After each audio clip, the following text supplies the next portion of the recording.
바울은 오직 믿음으로 말미암는 구원, 전적인 은혜로 말미암는 구원에 대해서 계속해서 로마 교회 성도들에게 언급하면서 결과적으로 은혜로 말미암는, 그리스도로 말미암는 구원이기에 하나님 나라에서는 1등 국민도 없고 2등 국민도 없고 모두가 주의 이름을 부를 때 1등 국민일 수 있다라고 하는 점을 계속해서 강조하고 있습니다. 로마 교회 성도들은 율법을 지니고 있었던, 또 익숙해져 있었던 유대인 그리스도인들을 부러워했을 것입니다. 그리고 그들이 언급하는 바 일부라도 율법의 준수를 통해서 그들이 더 하나님 나라의 백성이 될 수 있다라고 하는 그런 유혹에 의해서 좌절되기도 하고 괴로운 마음을 지니기도 했었을 것입니다. 그래야 해서 계속해서 사도 바울이 그것이 아님을 밝히고 있는 와중에 6장에서 그렇다면 마음대로 죄를 지을 거 아니겠느냐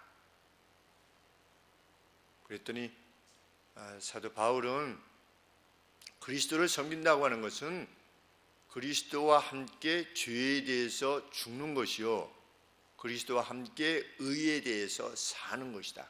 그것이 그리스도를 믿는 것이다. 이렇게 정의했습니다. 왜냐하면 6장 23절 결론의 말씀과 같이 여전히 죄의 삭은 사망이기 때문이다. 여전히 죄의 삭은 사망이라는 사실에 입각하여 누가 예수 그리스도를 주로 고백할 때에 그는 죄를 지으려 하지 않을 것이며 죄에 대해서는 죽은 자처럼 죄는 그 모양이라도 버리게 될 것이다. 이렇게 사도 바울이 언급합니다.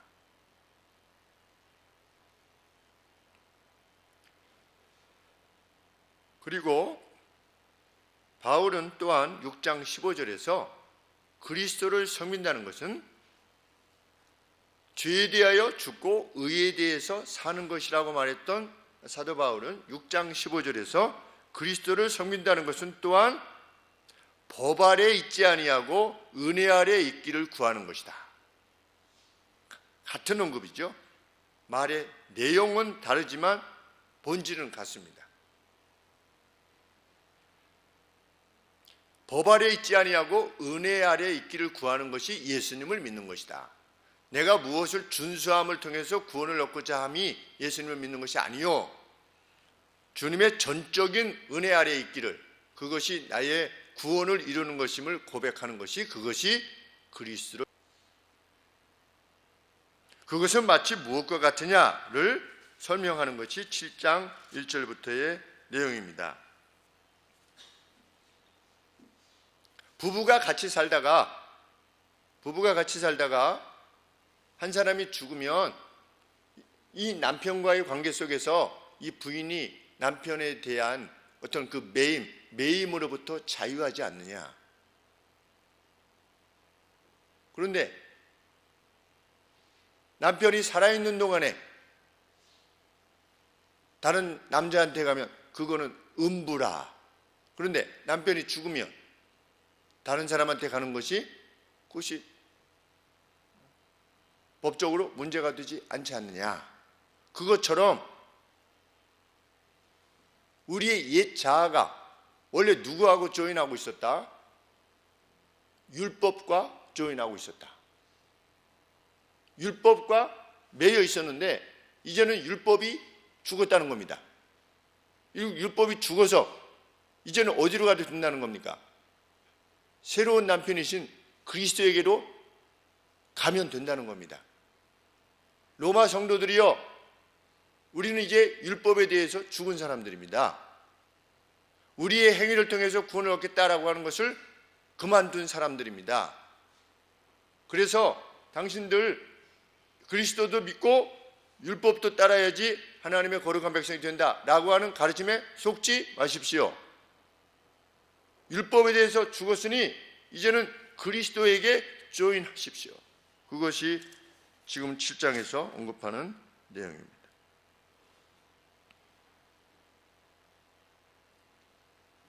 7장 4절 말씀에 율법에 대하여 죽임을 당하였으니 이는 그렇게 하여 다른 이 예수님이지요 곧 죽은 자 가운데서 살아나신 이에게 조인하여 우리로 하나님을 위하여 열매를 맺히게 하려 함이니라.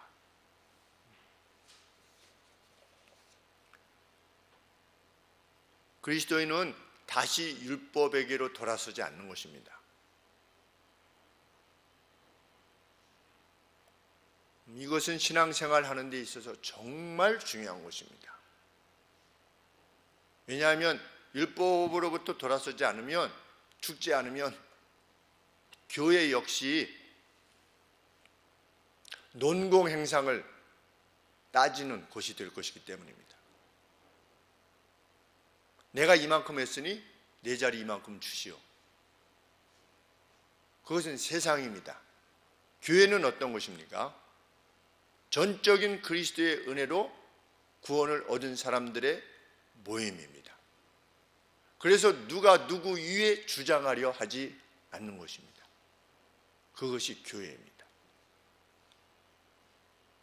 그런데 율법에 대해서 죽지 않았던 유대인 그리스도인들은 로마 교회 성도들 위에 자신을 주장하려 했던 것입니다.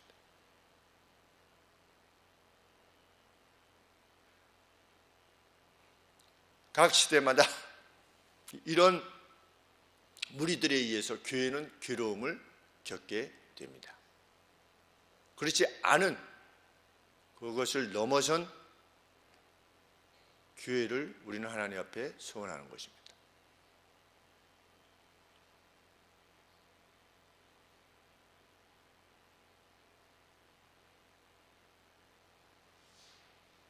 그러면 율법에 대해서 죽은 것은 행위로 말미암는 구원을 포기하는 것이니 뭐 더 어떤 선한 일을 하려고 할 필요도 없고 그렇게 하려 하지도 않겠네요. 그런데 사도 바울이 뭐라고 말씀하시는 겁니까? 5절 말씀에 우리가 육신에 있을 때에는 율법으로 말미암는 죄의 정욕이 우리 지체 중에 역사하여 우리로 사망을 위하여 열매를 맺게 한 것만큼이나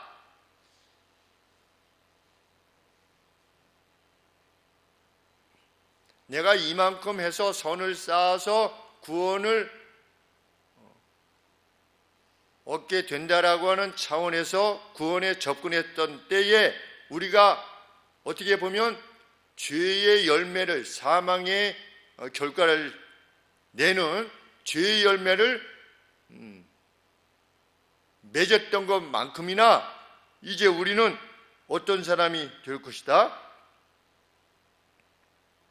6절에 5절 말씀 하반절에 우리로 하나님을 위한 열매를 맺히게 하려 함이니라.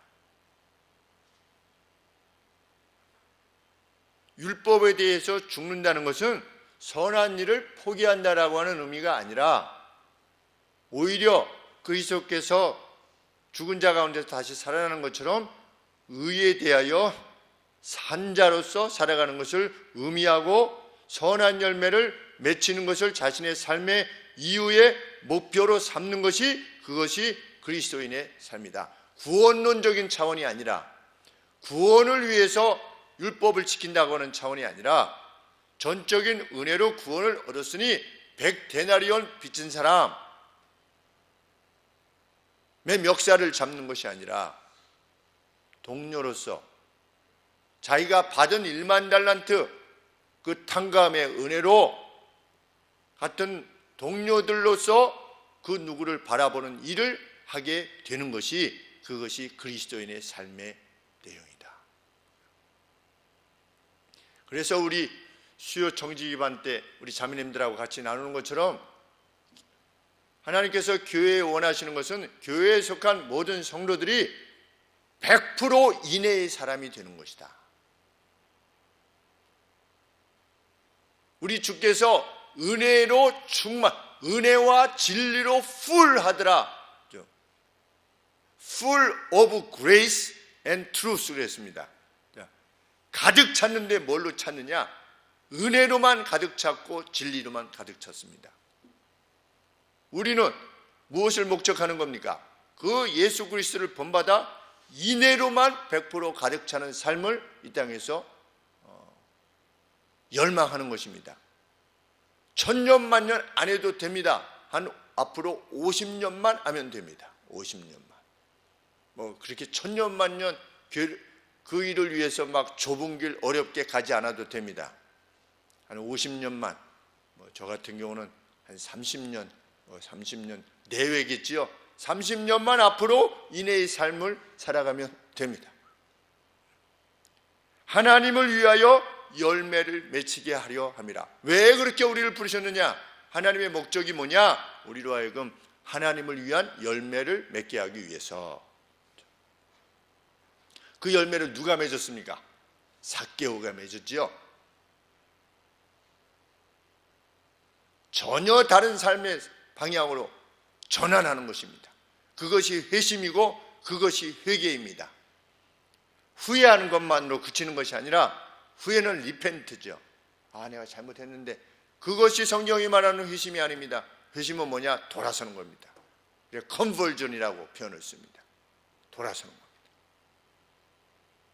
남의 것을 취했던 이가 오히려 나눠주는 사람으로 바뀌는 것입니다.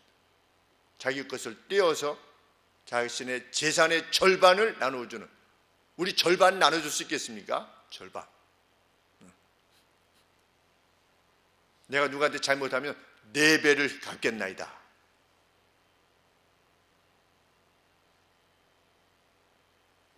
예수님을 믿는다는 것은 이것이다. 의에 대하여 사는 것이다.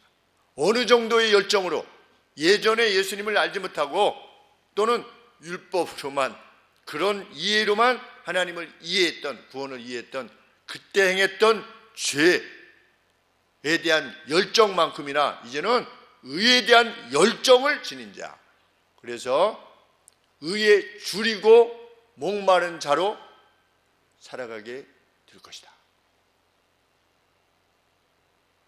배고프면 화가 나잖아요. 의에 굶주리면 화가 나요. 오늘도 하루 사는데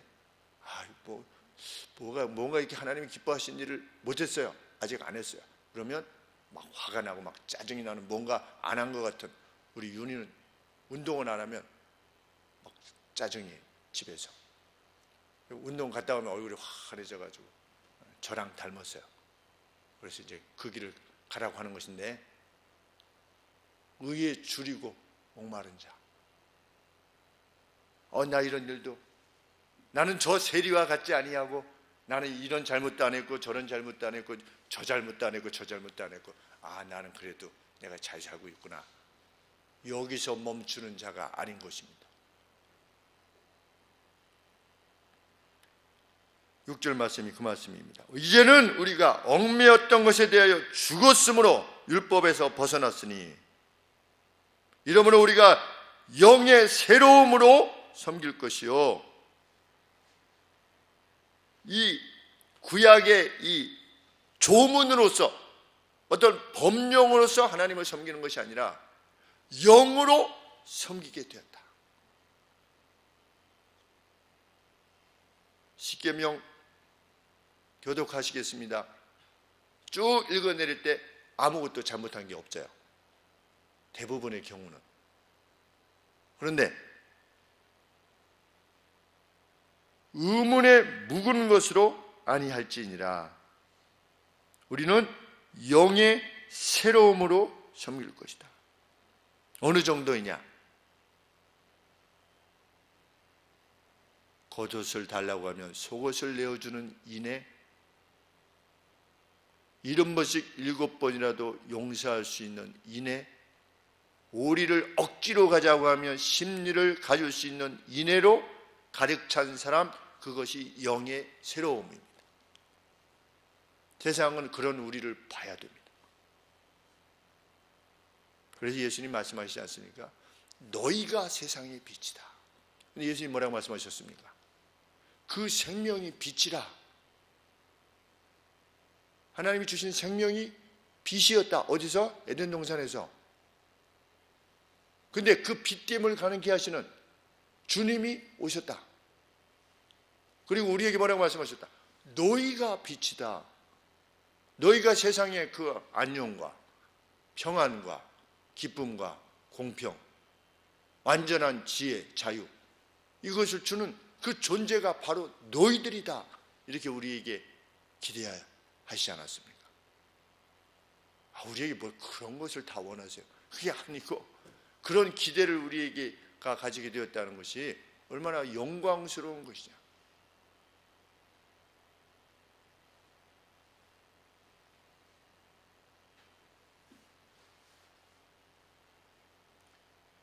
바울은 왜 우리가 율법에 대해서 죽었다라고 하는 표현을 쓰는가? 5절 말씀에 우리가 육신에 있을 때는 율법으로 말미암는 죄의 정욕이 우리 지체 중에 역사하여 우리로 사망을 위하여 열매를 맺게 하였어요. 뭐가? 무엇이 사망을 위한 사망의 열매를 맺게 했었어요? 죄의 정욕이 사망의 열매를 맺게 했는데 무엇을 통해서? 율법을 통해서. 죄의 정욕이 율법을 통해서, 율법이 아무런 역할을 하지 못했어요. 율법은 오히려 어떤 역할을 했어요? 우리로 하여금 사망의 열매를 맺게 하는 역할을 했을 뿐이에요. 결과적으로.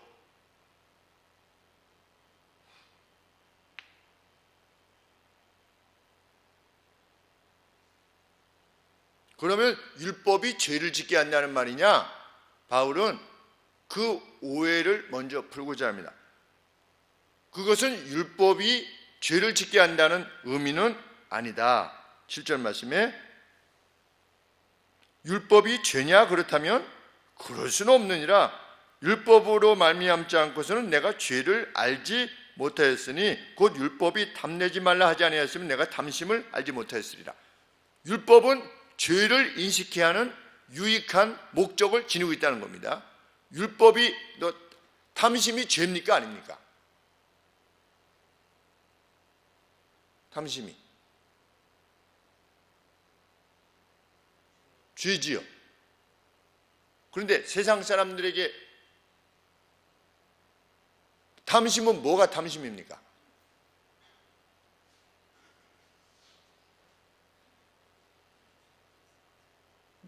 뭐가 탐심일까요? 탐심. 필요 이상. 어느 정도까지가 필요 이상입니까?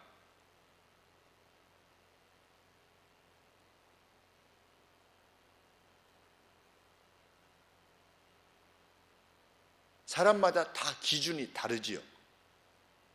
자기에게 필요 이상이라고 하는 게 사람마다 다 다릅니다. 나는 생활비가 적어도 그래도 한 달에 1,000만 원은 있어야 되겠어. 그 사람에게는 그것이 필요한 겁니다. 1,000만 원이. 성경은 무엇이라 말합니까? 먹을 것과 입을 것이 있은즉. 언제? 지금. 먹을 것과 입을 것이 있은즉 족한 줄로 알지니라. 오늘 주신 것들에 족한 줄로 알고 기쁨과 만족을 지니지 않으면 그 이상은 다 무엇입니까? 탐심입니다. 오늘 먹을 것과 마실 것과 입을 것이 있는 사람은 무엇을 할 수 있습니까? 그 나머지 2년은 무엇을 할 수 있습니까? 남을 도울 수 있습니다. 그러나 부자가 남을 많이 돕습니까? 부자가 남을 돕는데 자기 재산을 크게 헌납들 하십니까? 부자가 교회 헌금을 많이 합니까? 저는 못 봤습니다. 거의 못 봤습니다. 계십니다. 그러나 거의 못 봤습니다. 그러면 가난한 사람은 자기의 재정적인 여건에 맞추어서 하나님 앞에 크게 먹을 것과 마실 것, 입을 것을 족한 줄로 알고 자기네 그 목 중에서, 그 portion 중에서 하나님 앞에 귀하게 많이 드립니까? 그것 역시 그렇게 찾아보기가 쉽지 않습니다. 그러면 탐심은 무엇입니까? 많은 경우 이 탐심에 해당되어질 수 있습니다. 그런데 성경이 율법이 탐심은 죄라고 정의했기 때문에 우리가 탐심이 죄라는 것을 인식하게 된다는 겁니다. 그런데 세상은 그걸 무엇이라고 말합니까? 탐심이 아니라 꿈이라 말할 뿐입니다. 꿈. 내 꿈은 무엇이다?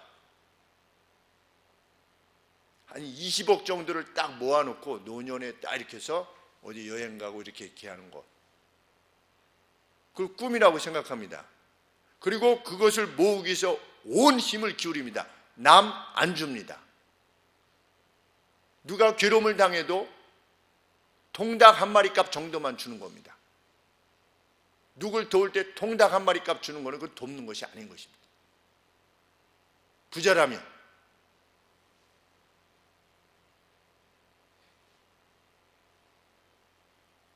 율법은 유익하고 선하고 아름다운 것이다. 율법 자체는. 그런데 율법을 통해서 죄를 짓게 하는 것은 뭐냐? 사망을 이루게 하는 건 뭐냐? 우리의 죄됨이다. 왜? 8절 말씀에 죄가 기회를 타서 계명을 통하여 내 속에 각양탐심을 이루었나니 이는 법이 없으면 죄가 죽은 것이기 때문이다. 성경에 술 취하지 말라고 그랬지. 술 먹지 말라고 한 거 있어? 그러면 사람이 뭐 합니까? 그래서 술 마시는 겁니다. 성경에 하지 말라고 하지 않으면, 없으면 어떻게 하는 겁니까? 사람들이 하는 겁니다. 왜? 율법에 없으면, 법에 없으면 죄가 죽은 거예요. 죄가 아니에요. 그러니까 오히려 율법의 이 내용을 봐서 그 나쁜 사람들일수록 법을 교묘하게 이용하지 않습니까? 마치 인간이 그렇다는 겁니다. 성경에 없잖아. 성경에 어디 있어? 성경에. 요새는 있는 것도 다 자기 마음대로 해석하는 판에 없는 것,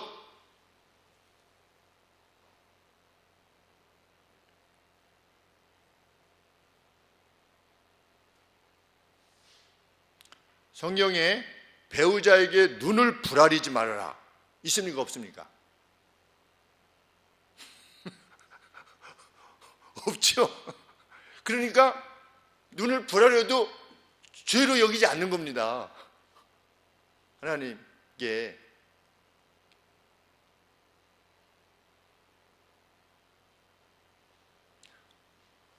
배우자하고 서로 이렇게 좀 다퉜어요. 그래가지고 하루가 지나기 전에 그 화를 안 풀면 죄입니까? 아닙니까? 죄입니까? 아닙니까? 안민지 성도님. 죄지요. 왜 죄입니까? 성경이 그렇게 말하고 있기 때문에. 그런데 그런 식으로 하면 없는 거는 죄로 여기지 않는다는 겁니다. 율법을 교묘하게 통해서 죄가 각양 그 종류의 탐심을 이루는 겁니다. 그래서 결과적으로 율법이 구원을 위해서 이루는 것이 아니고 오히려 인간이 그 뼛속에 자리 잡고 있는 그 죄의 타락성 때문에 오히려 죄를 짓게 해서 사망에 이르게 한다는 것입니다. 그런 차원에서 율법은 결코 우리를 구원에 이르게 할 수 없다는 것입니다.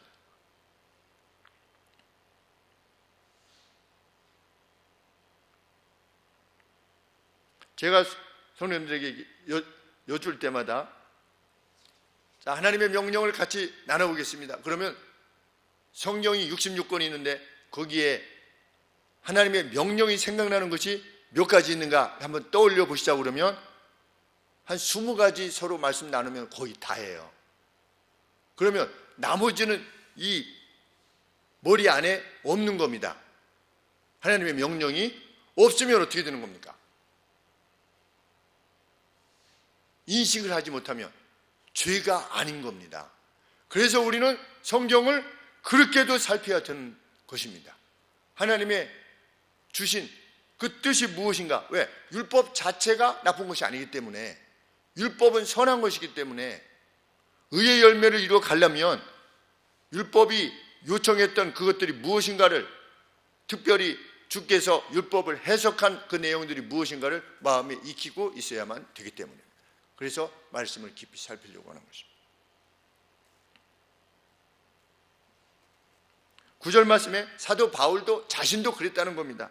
전에 내가 하나님의 법을 깨닫지 못할 때에는 apart from이라고 그랬는데, 그러니까 율법으로부터 멀리 있을 때에는, 내가 깨닫지 못했을 때에는 내가 살았었대요. 이렇게 나 뭐 그래도 거기서 살았다고 하는 게 alive 이렇게 돼 있는데, 내가 그래도 나는 그래도 이만큼 했잖아. 이렇게 율법 깨닫기 전에는 내가 살았더니 계명의 이름에, 계명이 왔어요. 인식하지 못하고 있을 때는 하나님의 법을 어기면서도 행하지 않으면서도 좀 이렇게 하다가 계명이 왔어요. 계명이 왔더니 뭐가 살아났대요? 죄가 살아났대요. 여기서 죄가 살아났다는 건 뭐냐면, 조금 아까 교묘하게 한 것처럼 이 계명이 오니까 자기 안에 있는 죄가, 이 숨어있던 죄의 본성이 이 명령이 왔을 때 이 명령에 대해서 그걸 빠져나갈 다른 죄를 짓더란 말이죠. 그래서 come back to life, 다시 살아난 거예요. 무엇이? 죄가. 계명이 왔더니 내 안에 죄가 없는 줄 알았어요. 그런데 계명이 이렇게 하라고 그러니까 이거는 이래서 못해 라고 자기 안에 있는 죄가, 숨어있던 죄가 다시금 살아났다는 겁니다. 그러니 율법을 몰라도 생명이 되지 못하는 거예요. 율법의 내용을 알아도 생명이 되지 못했던 자기 자신이라고 하는 것을 고백하는 겁니다.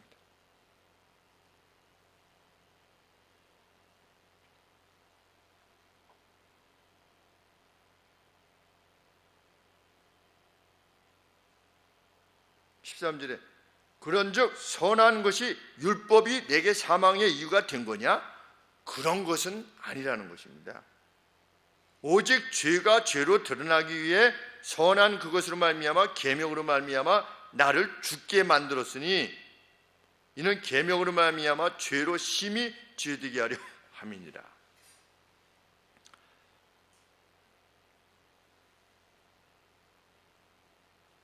바울은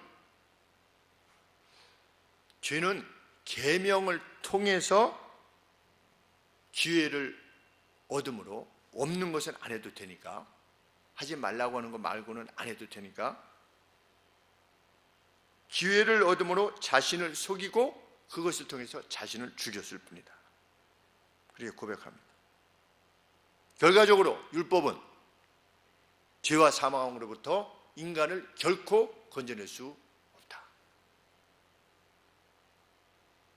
그것이 성경의 선언입니다. 그런데 왜 로마의 그리스도인들이여 자꾸만 율법을 지켜야만 구원을 얻게 된다는 식으로 자꾸만 가려 합니까? 왜 할례를 지키고 절기를 지키고 이래야만 된다라고 생각하시는 겁니까? 인간 스스로의 어려움, 그것은 불가한 것입니다. 자기를 들어서 말하는 것입니다. 죄의 속박이 그만큼 철저한 것이기 때문이다. 14절에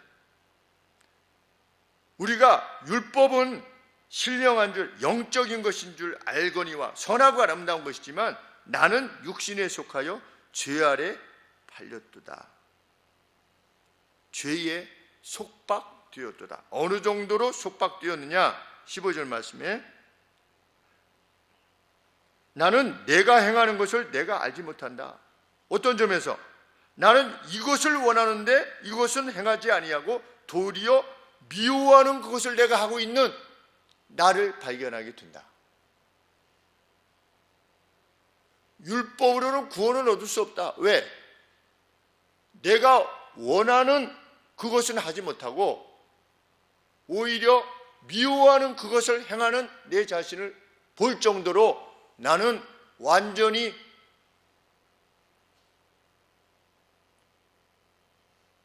내 스스로는 의에 대해서 불과한 자이기 때문에.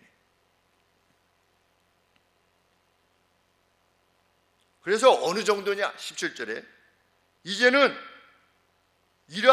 이렇게 행하도록 하는 자가 내가 아니요 내 속에 거하는 죄다.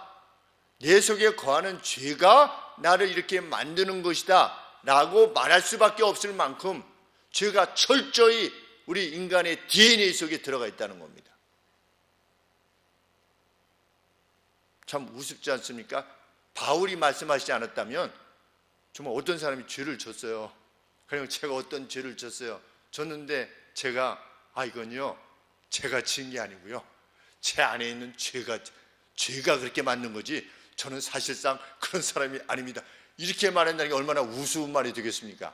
그런데도 사도 바울은 내가 원하는 것은 안 하고 내가 미워하는 건 하는데 자기 자신이 그만큼 철저히 그렇게 된 것을 생각할 때 나는 뼛속까지 죄인이구나 라고 하는 사실을 깨달았다는 겁니다. 18절에도 원함은 내게 있으나 선을 행하는 것은 없노라. 원하기는 하는데 선을 행하는 것은 행함은 없는 거예요. 그런 자신을 발견하느라. 다시금 20절에 만일 내가 원치 않은 그것을 하면 이를 행하는 자가 내가 아니요 내 속에 거하는 죄니라. 그러므로 내가 한 법을 깨달았느니 곧 선을 행하기 원하는 나에게 악이 함께 있는 것이로다. 그런 자가 어떻게 율법의 준수를 통해서 구원을 얻을 수 있겠느냐? 불가하다는 것입니다. 22절에 내 안에 있는 사람으로는 하나님의 법을 즐거워하되 내 지체 속에서 한 다른 법이 내가 하나님의 법을 즐거워하는 그 내 마음의 법을 대적하여서 싸워가지고 내 손과 발이 내 지체 속에 있는 죄의 법 아래로 나를 포로로 되게 하는도다. 우리가 예수님 믿은 이후에도 경험하는 그 고통 아니겠습니까? 내가 이거 정말 하나님 믿는 거 맞나 이거? 이래가지고 하나님이 정말 내가 권사라는 사람이 정말 이런 거. 그리고 스스로 나 목사 맞냐? 이런 마음이 들게끔 하지 않습니까? 하나님 앞에 또 하나님 또 잘못했습니다. 맨날 이런 마음. 사도 바울이 그런 마음을 지닌 겁니다. 24절에 그의 통곡에 가까운 오호라 나는 비참한 사람이다. 이 사망의 몸에서 누가 나를 건져낼 수 있으랴. 이 불가한 삶.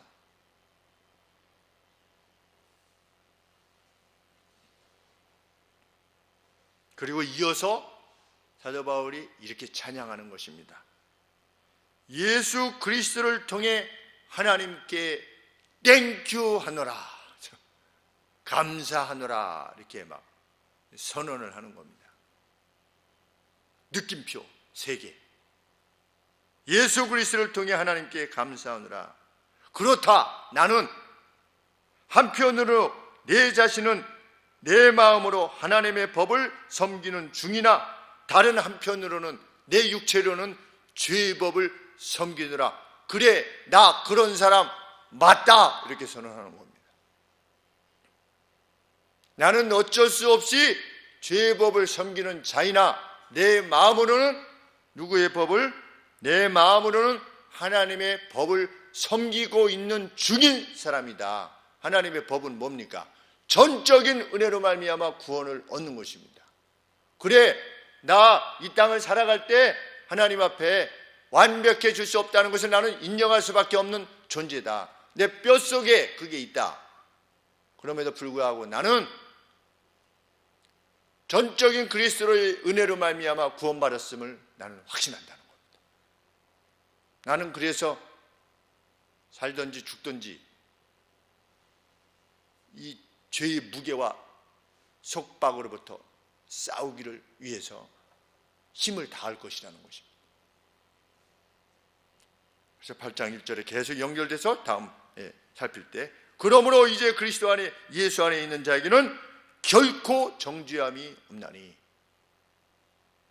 이는 왜냐하면 그리스도 예수 안에 있는 생명의 성령의 법이 죄와 사망의 법에서 너를 이미 해방시켰기 때문이다. 이게 선언입니다. 누구를? 로마의 성도들을, 그리고 오늘 여기 함께한 우리 성도들을.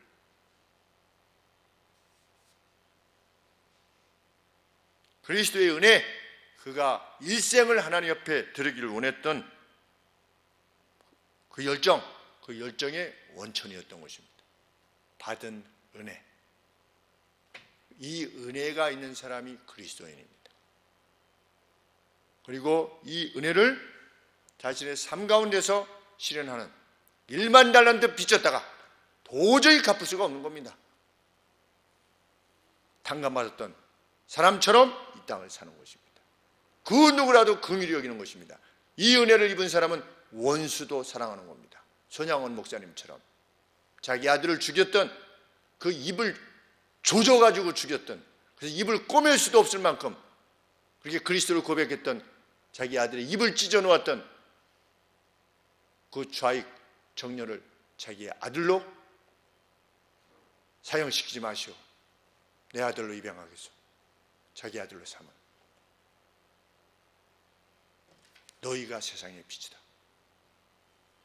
우리 그런 신존재를 참으로 인식하는 존재로서 이 땅을 살기를 원하는 것입니다. 일상의 자잘한 일에 흔들리지 않는, 정말 일희일비하지 않는, 죽으면 죽으리라는 각오를 가지고 나아가는 거룩하고 의로운 사람 되기를 함께 소원하는 것입니다. 기도하겠습니다. 이 은혜를 위하여 오신 주님, 하늘 보좌를 버리시고 하나님 되심을 붙잡을 것으로, 포기하지 않을 것으로 여기지 아니하시고 자기를 비우셔서 낮고 천한 마국간에 오신 주님, 감사합니다. 하나님이 어떠하심을 우리 가운데 드러내 주셨사오니 주님, 우리도 그대로 살게 하여 주옵소서. 앞으로 길지 않게 남은 삶, 그것들만으로 충만케 해주시고 채워나가게 하여 주시옵소서. 예수님의 이름으로 기도하옵나이다. 아멘.